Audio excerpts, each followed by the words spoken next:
5. Sue Cawthorne back for the third time. We're going to be talking awakening awareness from Wales and at DC, where I am. So, Sue, what brings you to Wales? You talked about a pilgrimage. Well, I'm kind of, my whole journey in my life has been basically having this experience as a child of knowing that everything was one.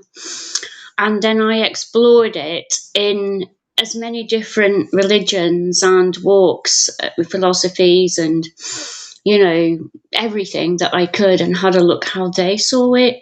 So it interests me. I can be, in Egypt a couple of years ago on a kind of journey there, sacred places. Then I can be like at a Tibetan Buddhist monastery for a month. I'm eclectic. I like to, and what I always am shocked, well, not shocked, but it's that everyone is actually speaking the same language. We're all talking the same talk, but we just have, I call it like the same sweet with different wrappers.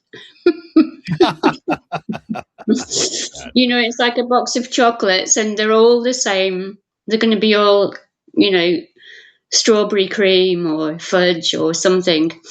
Crunchy frog. But they have different wrappers, but it's the same sweet. And that's like always been something. So, and I think at different times, we feel drawn to different aspects within our own journey and our own spiritual inner world. And I just felt very drawn to Pembrokeshire, having heard a lot about it over the years, but haven't visited. I actually did a retreat, led a retreat here many years ago. And it was more of a mindfulness type of retreat. But I'd heard that there were like 9 saints that had kind of established like it's Christianity in the area. Saint David.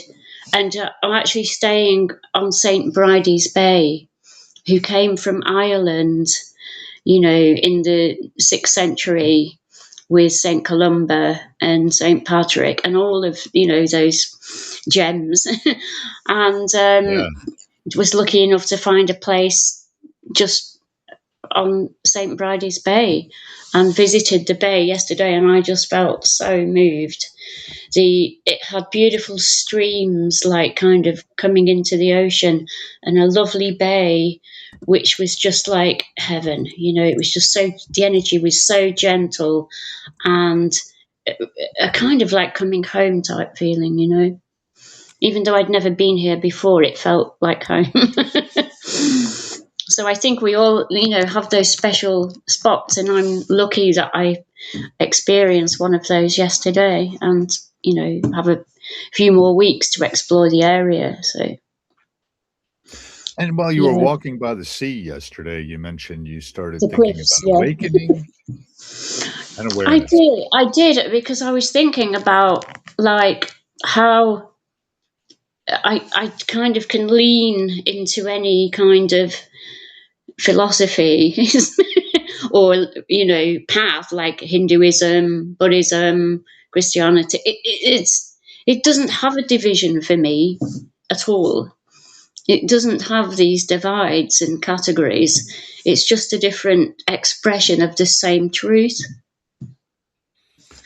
The perennial philosophy, I think all this exactly called, right? The universal truth. Yeah. I've certainly have wandered around in these fields for a while too. And awakening in the awareness too. And you mentioned shock a little bit too. Could you like to go back to that word shock, I think, that you had? Which was that? What was I mentioning about shock? Sorry. I think that you found yourself shocked, I guess, by the feeling that you had been there before, maybe? Yeah. I think that sometimes like the word shock maybe is a bit clumsy. Maybe it's almost like a remembering of something you don't know you're remembering. Like, you have those feelings and it's like a deja vu, or a person that you meet, or, it can be a fleeting moment on a bus through the window or crossing the road or going in a shop, and suddenly you have this kind of window, this flash of, I've done this before, or I've said this, or I've met this person, or it's this kind of overwhelming remembrance of, this isn't the first time this has happened. You know, I know. it's, and you It's get like chills.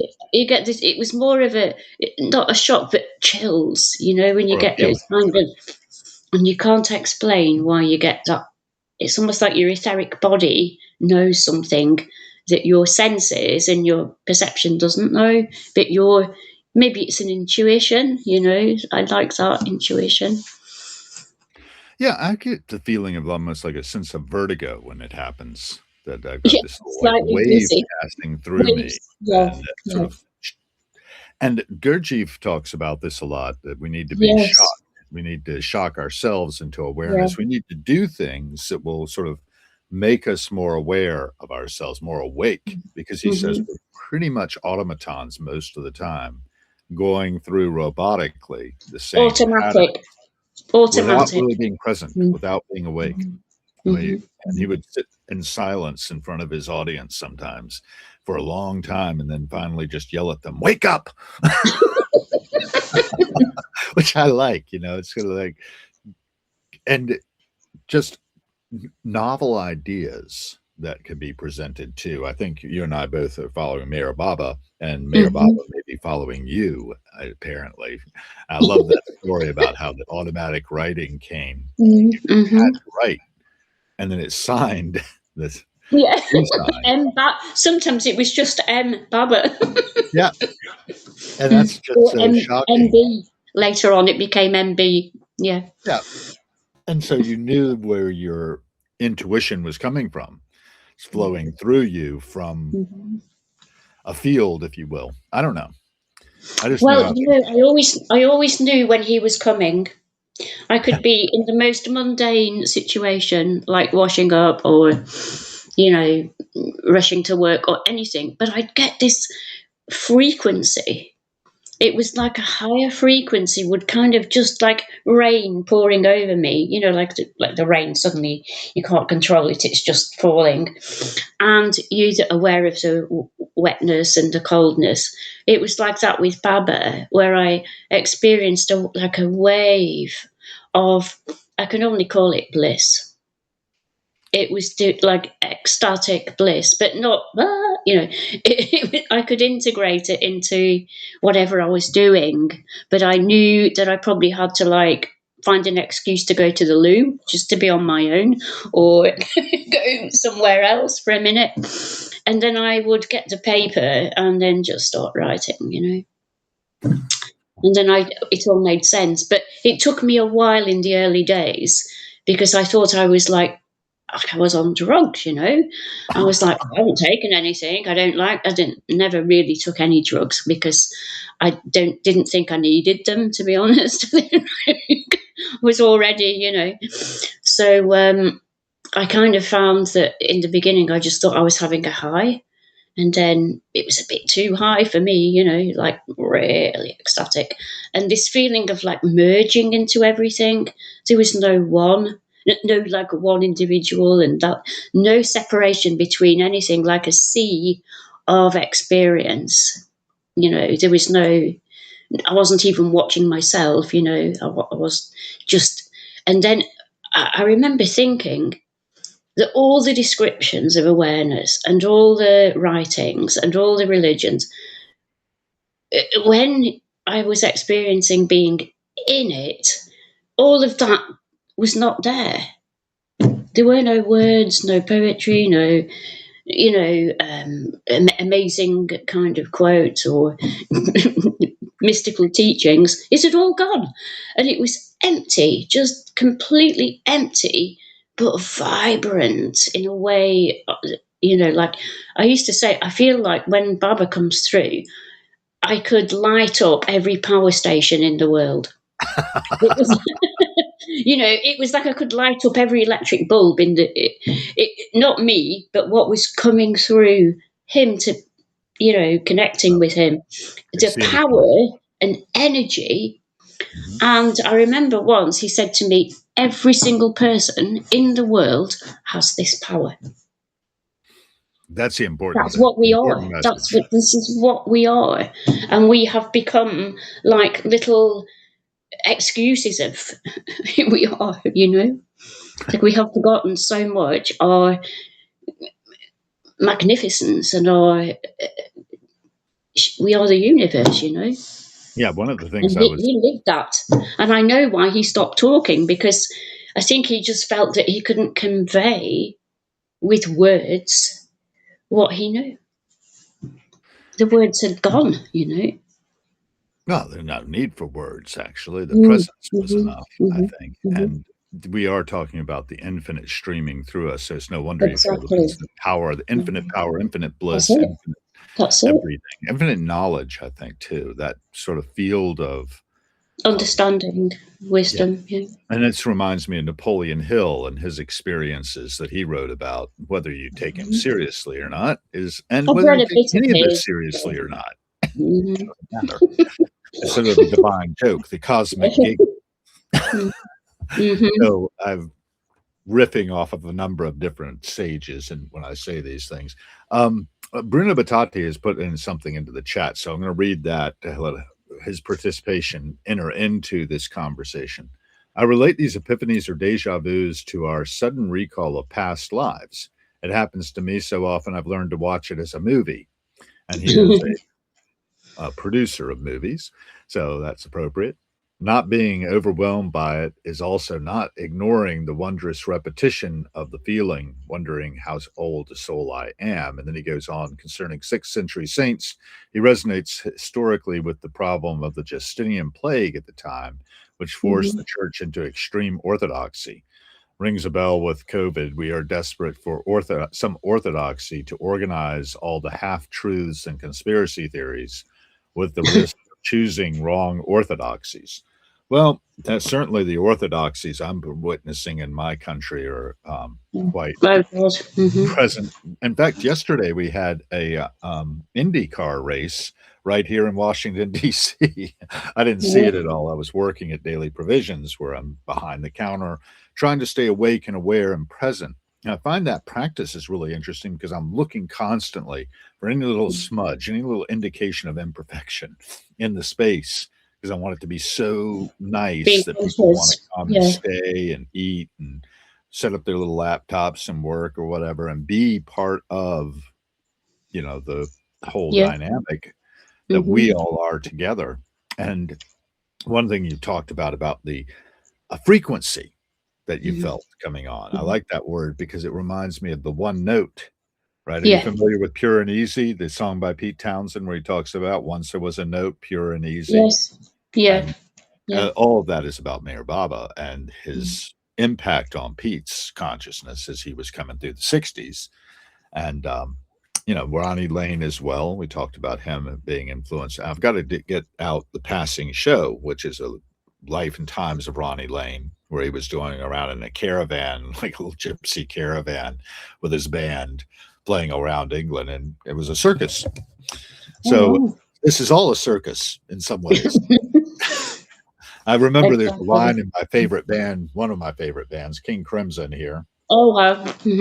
That is, you have to see the world for what it is, a circus full of freaks and clowns. Never please everyone. It's a well-established fact.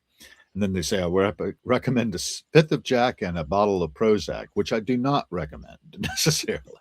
There are an awful lot of us who are using Prozac to sort of detune, I think, ourselves, so we're not so anxious and keyed up all the time, when really that awakeness and awareness, that shock, that feeling like, is not necessarily something to fear and to react to. It's something to embrace and flow with. What do you think? It's a wake up, yeah. It's a wake up. It's like, the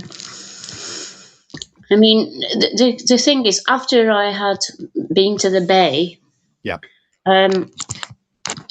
well, I was with my partner, and he said, why don't we walk back to where we're staying along the coastal path? Well, I've always had a fear of heights, but it hasn't stopped me from flying and going up mountains. but it's like one of my burdens in life is fear of heights. And I thought, you know what? I think I'm going to do this. Okay. It doesn't look too bad. Mm-hmm. And as we got further along, it got closer to the edge of the cliff, and the cliffs got steeper and more dramatic. And there was no fence or anything. He was literally, and the floor, the ground was full of rocks that would, trip you up and everything. And if you went the wrong, you'd just be dead, Yep. And there's a sign saying, cliffs kill. Stay on the path. And I was like, okay, thank you. And I could feel all this like cortisol rushing around my body. Sure. I don't know why, but I've always been terrified of heights. And I just started to do mindful walking, like just being present as I walked along, and just be, walkie talk, man. You've got to walkie talk now, and just get through this.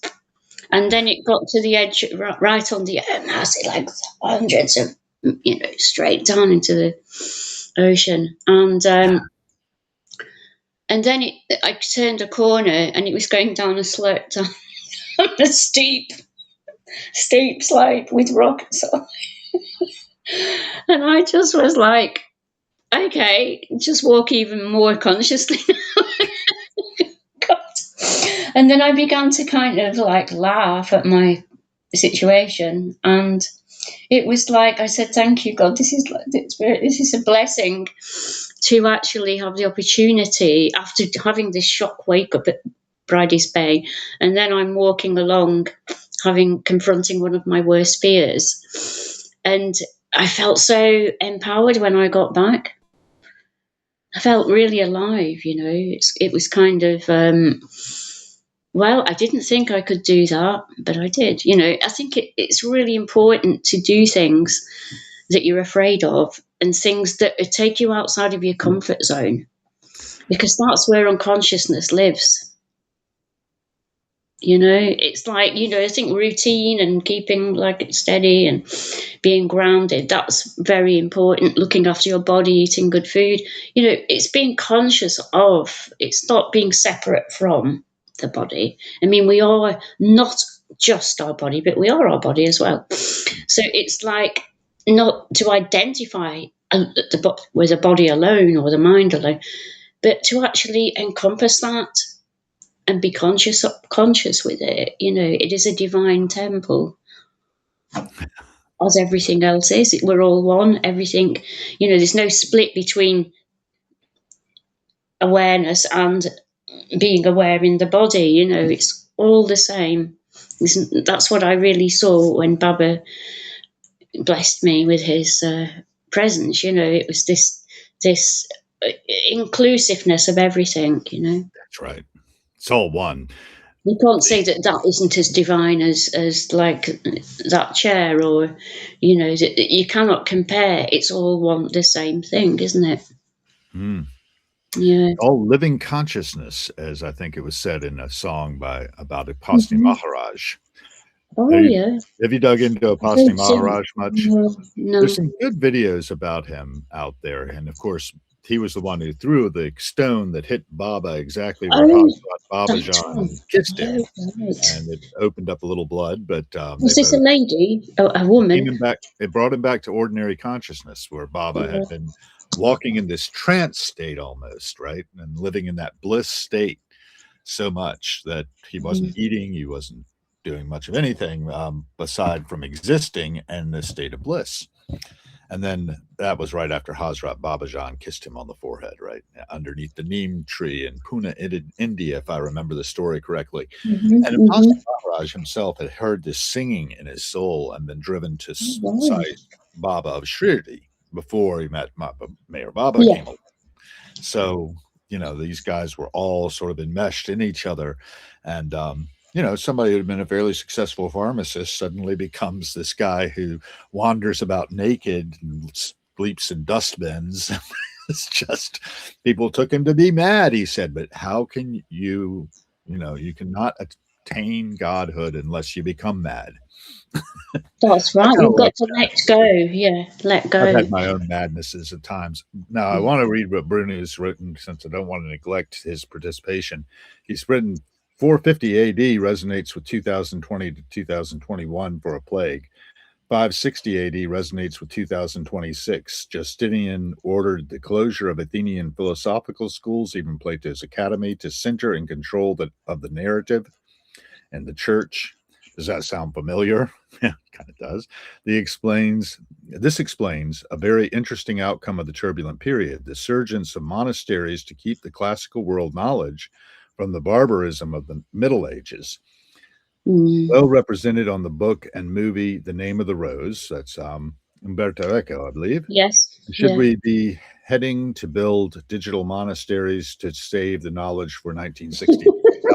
That's what Substack is, by the way. It is a digital monastery for me. It is, isn't it? Yeah. This is the No, it's soil hard. where Neoplatonism grew, and Sue reminds me a lot of the Neoplatonic statements and the figure of Plotinus or Plotinus? Plotinus, I think. Do you know much about Plotinus? I don't, not off the top. But I think he had a lot to do with in the Neoplatonism about the non-duality of things, how everything is one, how light has its shadow, shadow has its light. You can't have one without the other, right? No. And another thing that sprung to mind is The Ecstasy of Being. Are you familiar with that book? It's by Joseph Campbell, and it's about the mythology and dance. His wife was a great choreographer and dancer, so that was near and dear to his heart, I think. And they've recently published this collection from the Joseph Campbell Foundation. Oh, Joseph Campbell. Yes, I've seen. Yes, I have. So the I Ecstasy of was Being has familiar. a lot Yeah. to do with movement and dance. Just like walking Yes. on the cliff face, you have to be really conscious of Yes. where your feet are. You've got to Yeah. hit your marks. If you miss that That's it. mark, the penalty is severe. It's the end of the story, man. Yeah. Well, maybe the end of the story, the end of this incarnation, perhaps. Right? And you feel like the past lives have actually hit you as well? Do you think you have access to them? Or do you feel? I had a. Well, I don't know if I told you, but I did have a retreat, like of myself, which lasted between like about 3.5 years. And during that time, I was given a house, and I stayed in the house for 3.5 years with one other person who made sure I was okay. They didn't speak to me for 3.5 years, so I actually didn't speak to anyone for 3.5 years, and it was quite young to have that sort of experience. And during that time, I didn't really. This is the whole thing. Is that I thought I was going to learn things, and I was given guidance. This was before Baba. I'd never heard of Baba at this point, and I was given guidance that I had to go. It's a go to listen to the voice within, the one who knows, and no other voices. That's it. Just listen to your inner voice and go to a quiet place. And I just felt like it was a natural thing to do. And I had everything at that time in the physical world. I had like everything was successful. I had, everything was going really well. And people said, well, what more do you want? And I said, well, I don't want any of it, really. It's like almost like I'd let go of. I said, well, this isn't it. This success and everything that I'm being given now at an early age, it actually doesn't give me anything. I don't want it. And so I decided then to look within, and it was quite shocking for my family. And it was during that retreat that I had it was almost like a movie flicking, like a slides, on a kind of screen, and it just flicked one after the other, different lives. And it was about 11 lives, and in every one of those lives I'd been a man. So this is my first life as a woman for quite a while. I see. That's very interesting. Isn't it interesting? And I Yeah. was a monk. I was like in a cave or meditating, and I remember one when I was a Tibetan sort of monk, and I had the most amazing psychic vision, and I was sitting there and I could see like people's auras down the street, and I could see energy. It was like amazing. So each life, it was like focusing on a particular aspect of like the inner world, and then I thought, well, now I've been chucked into this lifetime as a woman, not in a monastery. This is going to be a challenge. You know, and I did speak to, that's why I actually did speak to Tibetan lamas and Christian monks in monasteries and that, and said, I think I should come and stay here for a bit. And they wouldn't have me. They said, no, we're not having any woman in it. God. And they said, you can stay in a tent in the grounds if you want. I said, great, thanks. But they didn't really want a woman coming into this all kind of male thing, really. So I said, fine, okay, so I'll just do it on my own then. So that was fine, you know, I just like sort of have to do it. The person I did have contact with is a lady called Tenzin Palmo. I don't know if you've heard of her. Tenzin Palmo. She did she wrote a book called Cave in the Snow. Cave in the Snow. I don't know that one off. She was an English woman who went on a retreat in Tibet in a cave for 11 years. I'm spelling it out. Is it Palmo? Yeah, Palmo. Tenzin Palmo. There you go. I wrote it into the chat, so anybody who's interested could look it up. Yeah.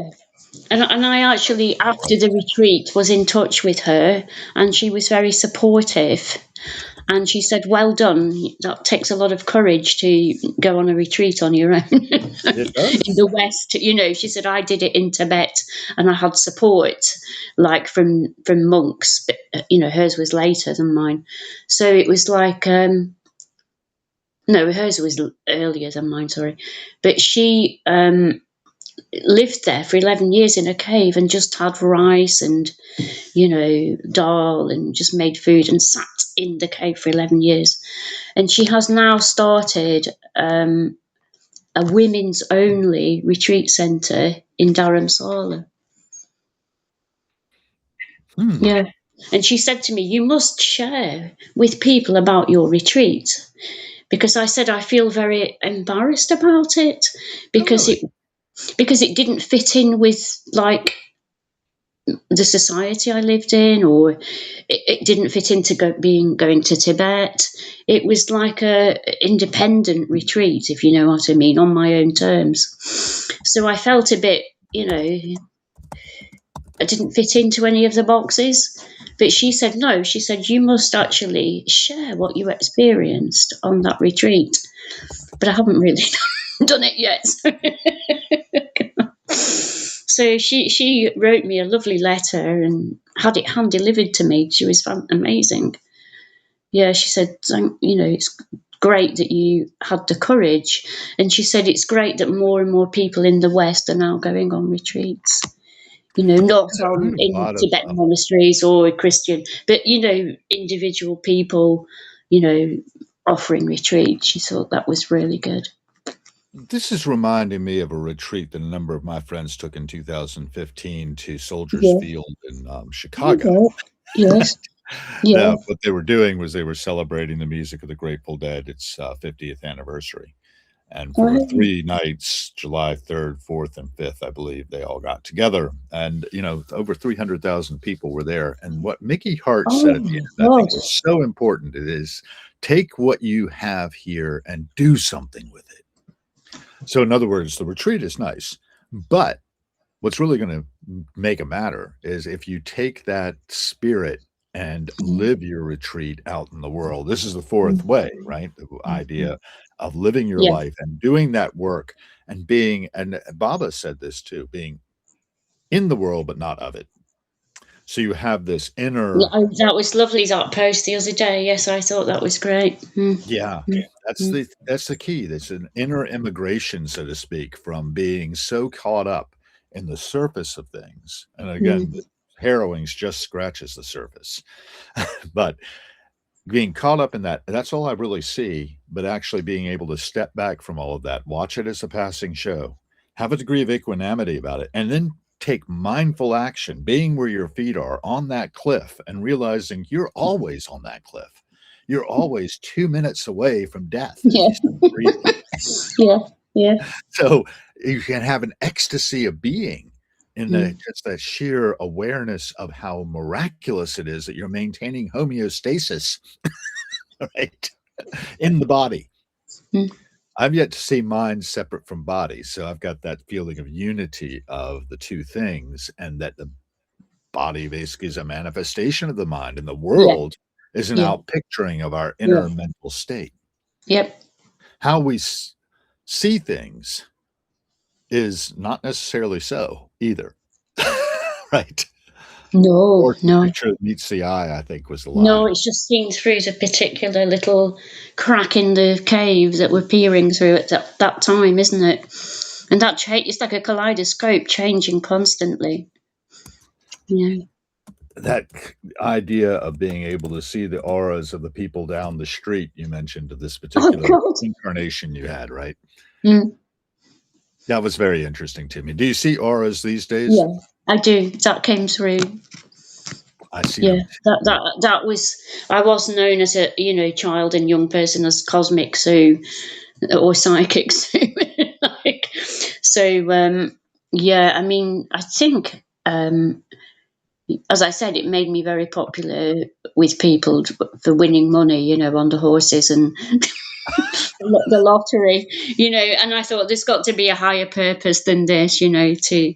But I think I've used my seeing for healing purposes, or helping people to understand what's going on in their field, and kind of help them with that, really support them to shift things. Yeah, shift things. Yeah, I mean, I had a, like if I'm like sometimes it happens and I'm not actually officially doing anything. I'm not like doing a session, or I can be on the bus or walking down the street, or I used to work a lot in herbal medicine, and Mm. I'm also trained in Tibetan medicine as well.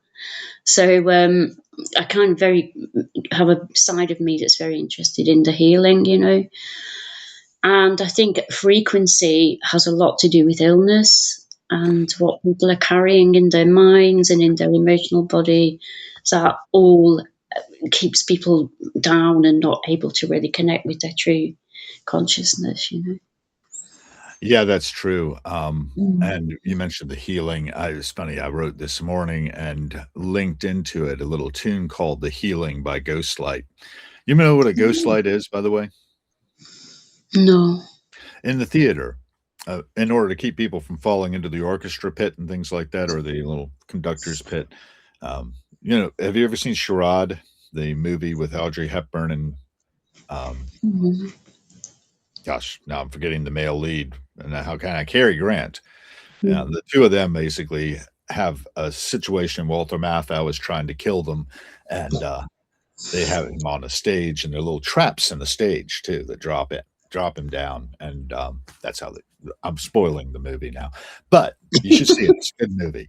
Yeah. the the 1950s sometime. Henry Mancini does the score, but the ghost light is hung in a empty theater over the stage to allow people to see what hazards there are on the stage, Okay. right? Mhm. And it's the thing that's glowing even when all of the actors are not there. And the empty stage is there, and any possibility could emerge there on the stage at any given time, right? Is my thought as a ghost light is hanging there and nobody's in the theater to watch it. Is it really there if nobody's seeing it? Yeah, if I nobody don't can know. see it. But Mm. anyway, Mm. this band called itself Ghostlight, and it did this tune Mm. called The Healing and did a little video with it, which is kind of an interesting psychological thing to me.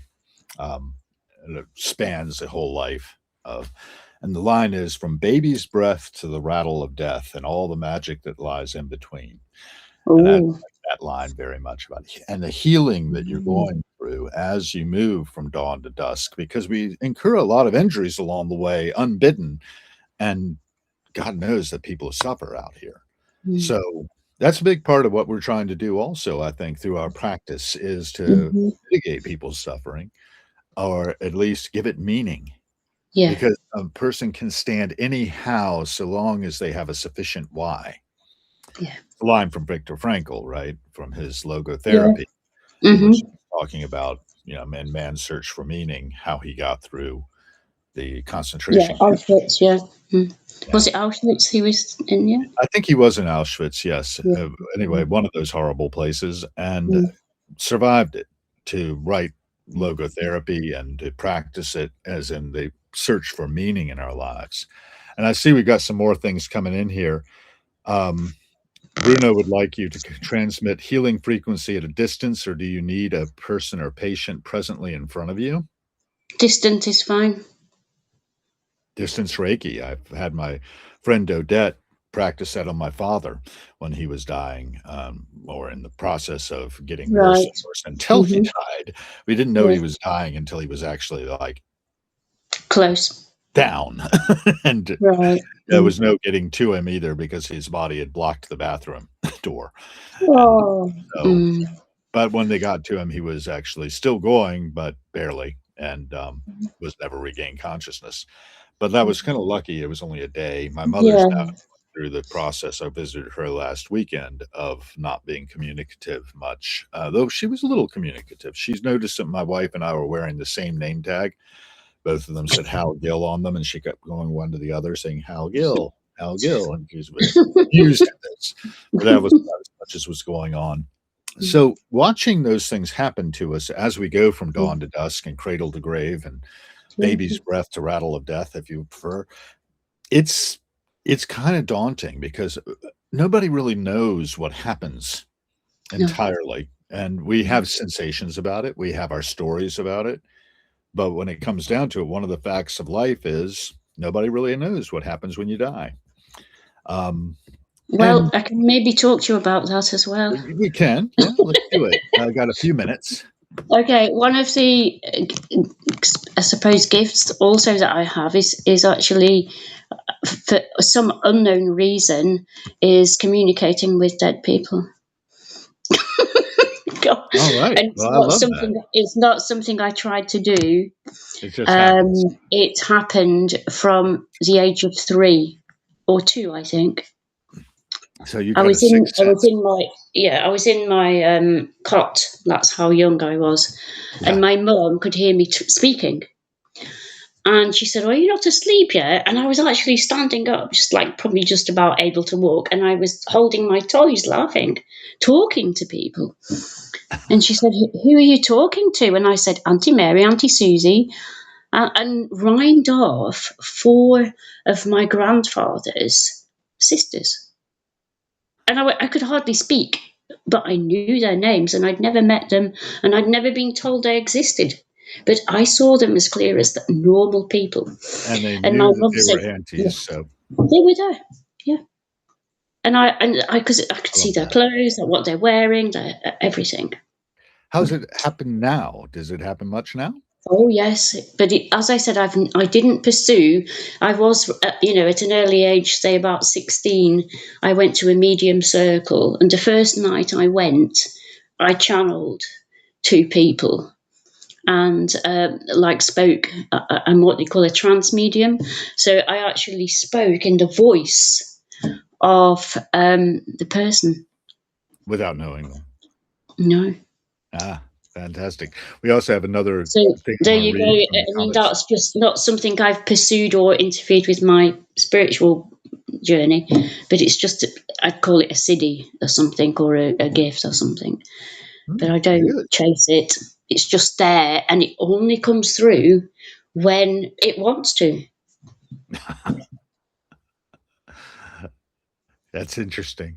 Yeah, It is. there's another comment And here. I don't I charge find any money for it either. So it's not something I ever wanted people to pay any money for, because right. it's a gift, and I Yeah, just I love that it's a about you. higher power than me. So it just The other comment is, I find people are too quick to attribute inhuman or external influence, angels, demons, etc., and insofar abdicate their own responsibility for their actions.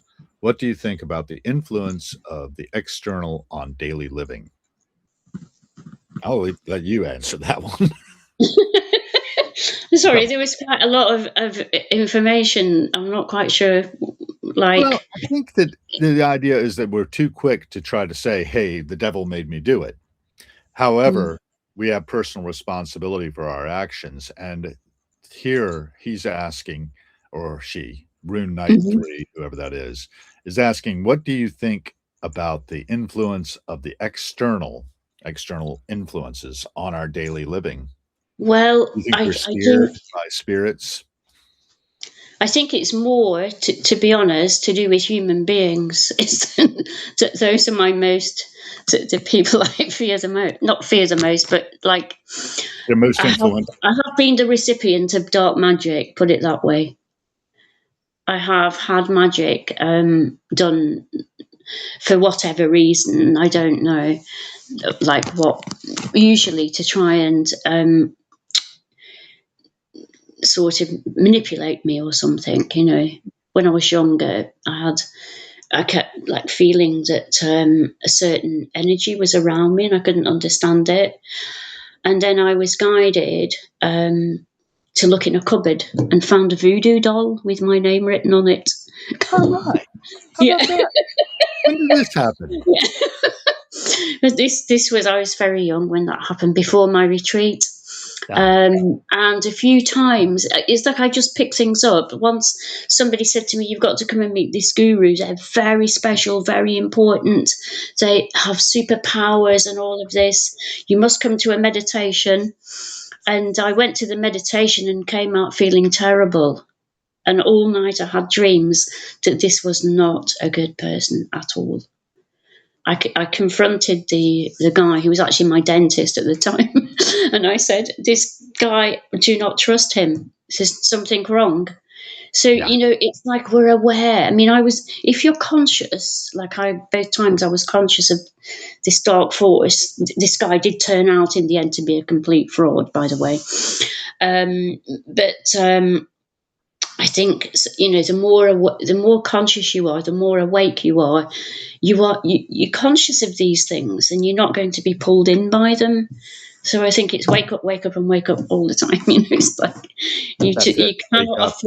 you cannot afford to be asleep, especially today. That's right. I think that this is, true of all of us. We need to trust our intuitions because we can Yes, pick up there's a lot yes. communicated that is Here, verbal. yeah, Like yeah. when I smile, it's communicating something about my inner state. Now, it might be that I find it all very preposterous, what we're talking about, but I don't. I don't. I'm a skeptic by heart, so I'm always listening to these things. I wanna believe, at some level, but I Mhm. have a difficulty with belief because I'm so aware that everything is illusion at some level or another. And I think Baba gives us that awareness that, "Don't worry, be happy because this is all sort of a play." But that can also lead, as we were talking about the other day, to a feeling of lack of responsibility and Yeah, it doesn't lack matter. of So what yeah, a lack of ethical behavior, yeah. right? We wanna be ethical. We wanna be And empathy virtuous. is another thing. Another empathy. I once saw a non-dual teacher completely destroy somebody who was going through a very deep grief, and they said to them, "You are not your emotions." And I was, "Oh God!" And I was like, "Oh God, they are."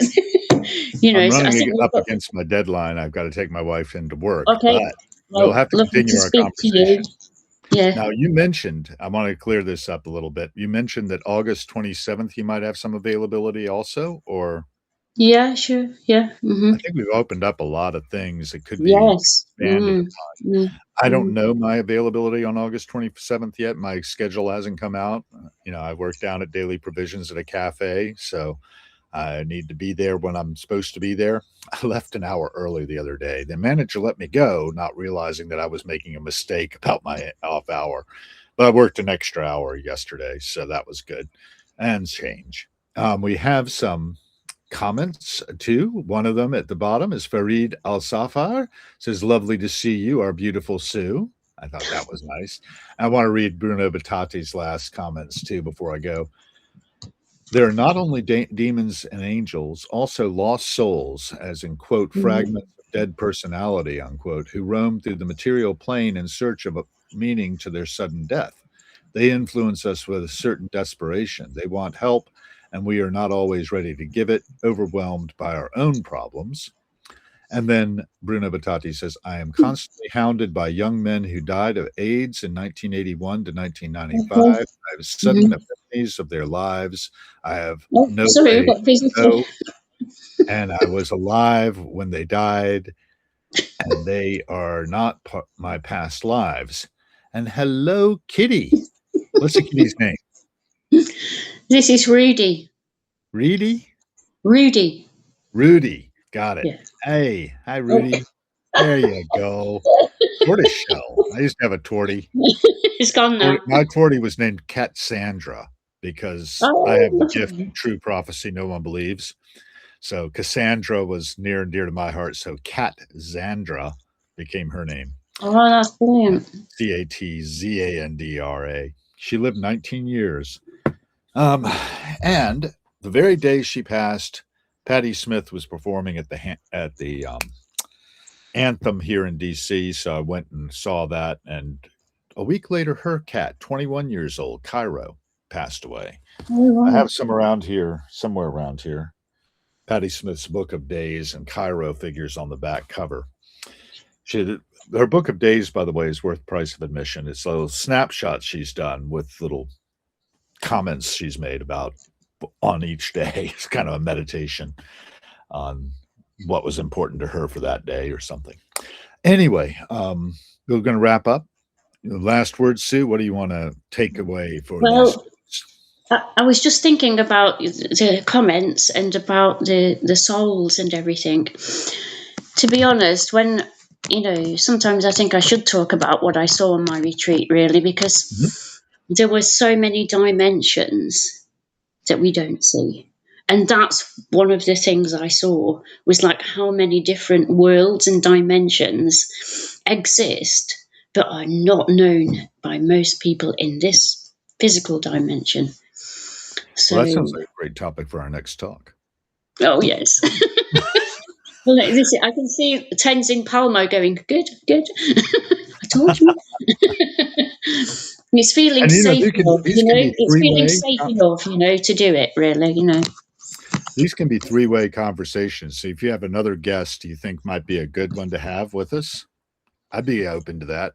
One of the things we're doing, Bruno Batati has been on here, and Everyday Junglist out in Tijuana. The three of us are getting on. Yes. I think our next one will be Thursday, but I've got to check the calendar. Okay. So we've been doing them every Thursday, and it's kind of interesting. We explore different, things. Last time we discussed aliens and whether aliens exist or not. My feeling is they do not, that we are the sole consciousness on this planet or this cosmos, and that therefore we're very special that way. And we need to sort of take care of each other and ourselves and play to our strong points and stop, wasting time on wars. Yes. Yes, this is the thing. There's so much potential. Well, I hope others have been inspired by our talk. It'll be out there on YouTube. It'll be out there in Sue's feed, I expect, and mine. And I'm going to wrap it up here. Thanks again, Sue. I really appreciate you taking time for your time in Wales. Okay, and be in touch. Okay. Yeah, be very careful and watch your step. Yeah. Take care now. Bye-bye. Bye.